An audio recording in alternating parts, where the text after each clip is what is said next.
may malalakas na aftershock pa rin yumayanig dito sa Bohol, tulad po na nangyari kaninang umaga. Nag-aabang pa namang makabili sa isang grocery store ang ilang nasalanta ng lindol.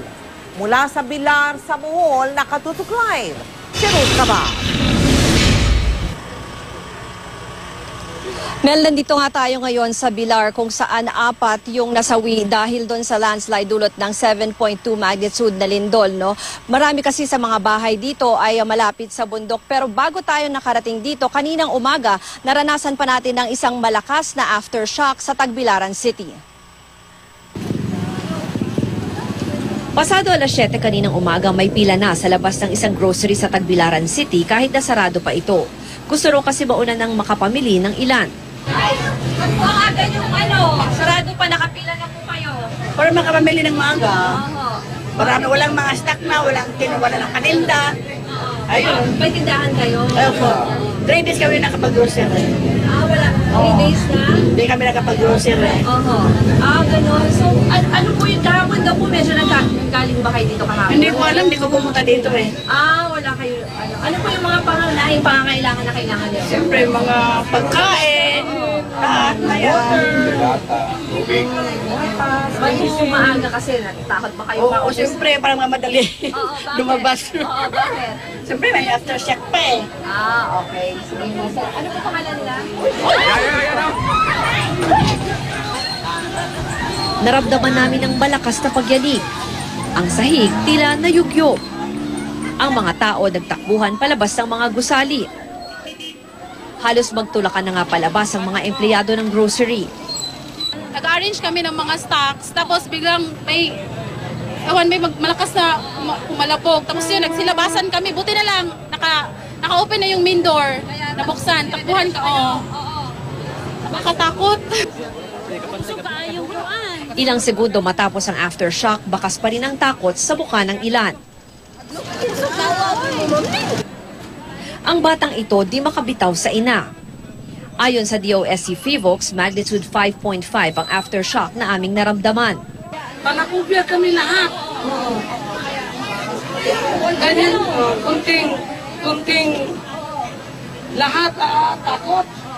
2 araw matapos ang magnitude 7.2 na lindol sa Bohol dito sa bayan ng Bilar, dama pa rin ng maraming residente ang takot at trauma. Nagpipighati ang pamilya Boho, lalo't 4 sa kaanak nila ang nasawi sa landslide sa barangay Bonifacio. Di rin mapigil sa pag-iyak si Roldan dahil ang mga biktima ang kanyang asawa at 2 anak, edad 5 at 9, kasama ang pamangking 5 buwan lang. Wala nang natira sa bahay ni na Roldan na nabagsakan ng malalaking bato. Agad raw inilibing ang mga biktima dahil lasog-lasog ang mga katawan nito. Hindi. Saan kayo? Wala na sila. May nagsabi na dahil mayroong maliit na bata, yung pamangkin niya, ang ginawa ng asawa sa anak ko. Tinakpan. Oo, tinakpan niya. Kasi lang dahilan kung bakit sila nasagasaan ng lumalaking bato. Sa kahabaan ng barangay Bonifacio at sa katabing barangay nito, maraming mga bahay ang napinsala nang gumuho ang parte ng bundok. Ang mga kalye nagkabitak-bitak na rin dahil sa mga bumagsak na bato. Hirap ngang makadaan ang mga sasakyan. Isa sa mga nasirang bahay ay kina Aling Gemma. Pagtingin ko sa bundok, marami ng yung bato gumuguho na, tapos hinila ko si Gila. Sabi ko, Day, tumakbo tayo.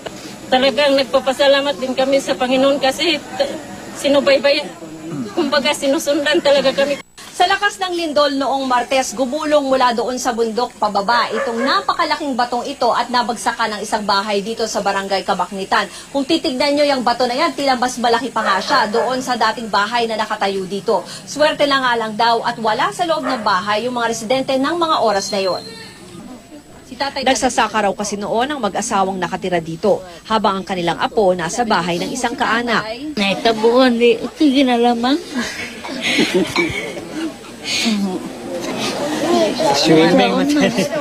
Ako gani kayo may mamatay. Swerte kayo na mga dito, basta ka pagkaligyan ng bato. Kaya na daw patay dun . Nasira din ng lindol ang bubong at ilang pagbahagi ng simbahan ng San Isidro Labrador dito sa Bilar na tinayo pa noong 1831. Mel, dito sa buong bayan ng Bilar, umabot sa mahigit 500 yung mga pamilya na kinailangang ilikas. No? Sa ngayon ay nagsistay muna sila sa mga tent, pero doon naman sa mga open spaces. At sabi rin naman sa atin ni Mayor Norman Palacio ay handa naman daw ang lokal na pamahalaan na magbigay ng financial assistance sa kanila. Mel? Maraming salamat sa iyo, Ruth Cabal.